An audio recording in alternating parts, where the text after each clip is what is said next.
Man, you had a lot of questions about the Self-Employment Income Support Scheme grant. Wow. Here's some of my answers in this video.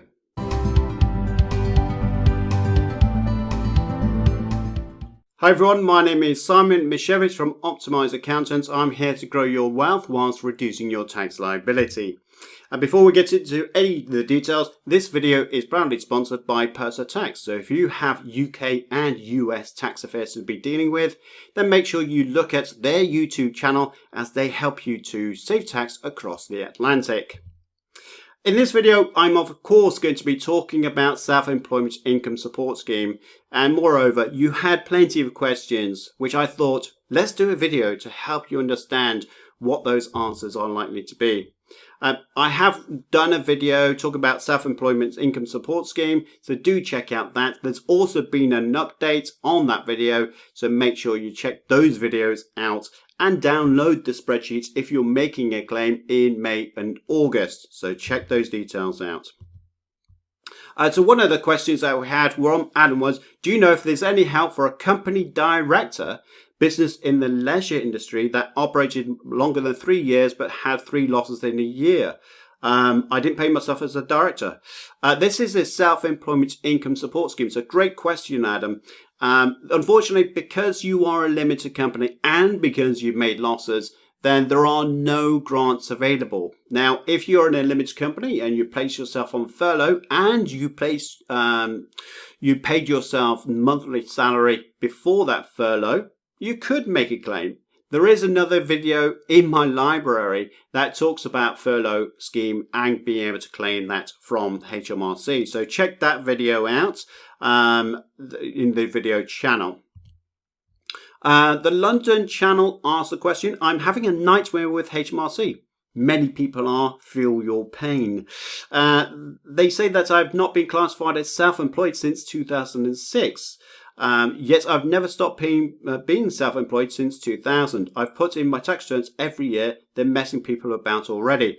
Now, you've got legitimate claim. If you've got a tax return and you've got self-employment page attached to that self-assessment, then clearly you are self-employed and clearly you may well be able to go for that grant funding as well. So it's worth speaking to your accountants, getting all your tax returns assembled, and there should be a reference code, probably about 20-30 digits long. If it's been submitted to HMRC, get those codes and then speak to HMRC again to give them that references and then prove your point.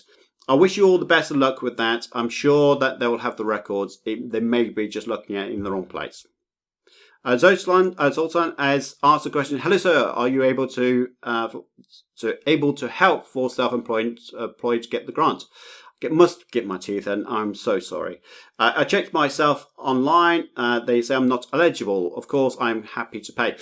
Now, on that, one of the things that the HMRC has said is that you must submit your own claim. It can be fraudulent if your accountant does it for you.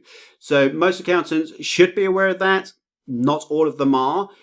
So if your accountant say, I will do it for you, you're probably best to say, actually, I'll do it myself if you don't mind, because of the fraud issue. And you could be investigated because a third party has made this claim.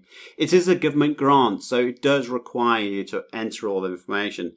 So if you're getting stuck, by all means, do reach out to an accountant in your local area to say, this is my tax returns. Don't forget, the spreadsheet that I mentioned in this video is going to be something you could download. So do insert your numbers and hopefully it will give you some guidance whether you can make a claim on the grant or not. But I do wish you the best of luck, Zoltan.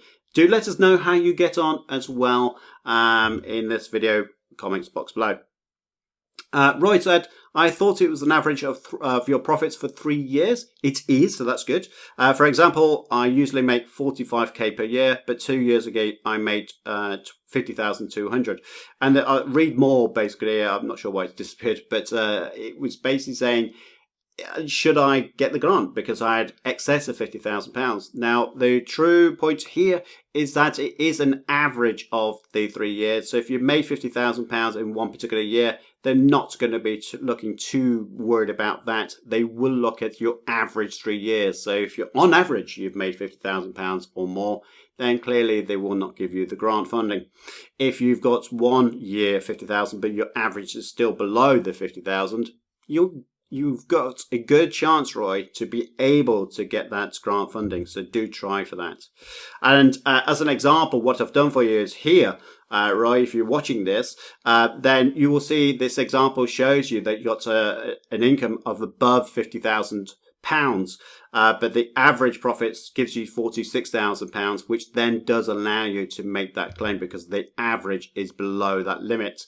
Obviously, the 46,733 translates as an 80% allowance for the year, but you have a quarterly return, so you could divide out 4, gives you the 9364, and in the May claim, you can only claim a maximum of 7,500. So that gives you, hopefully, some comfort that you could make a claim. Use that spreadsheet that's in the video box below, and that should give you some comfort as well.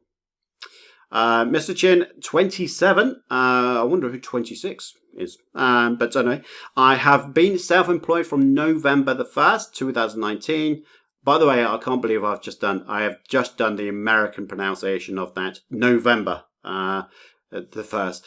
Anyway, so 1st November 2019, before that I was a full-time employee, only stopped because of COVID-19. I'm now stuck in no way getting back from the massive debt, over £10,000 out of my pocket. Where do I stand? And I think it's his only ideas. Unfortunately, if you've not been self-employed for a period of time and not submitted self-assessment tax returns, it's unlikely that you are going to be able to make a claim against this grant, especially if you're being full-time employed. So bad news, I'm afraid. Hopefully I've answered a bulk of the questions that's coming in. Those are the most common questions that was coming through to that video. So thank you ever so much for spending the time asking me great questions like you have done. If you've liked this video, please do give me a thumbs up. That really helps me to just keep motivated to do more of these videos with the Q&A. I really enjoy it, to be fair. If you've got any further questions, then type them in. I do typically respond to my questions on my comments box, and I will do sometimes a video as well if I think there's a common theme. Do subscribe to this channel, of course. And last of all is, if you want to do a tax consultation with me, then please make sure you do so. There is a link below this video of exactly how to do that. So I look forward to seeing you on the very next call.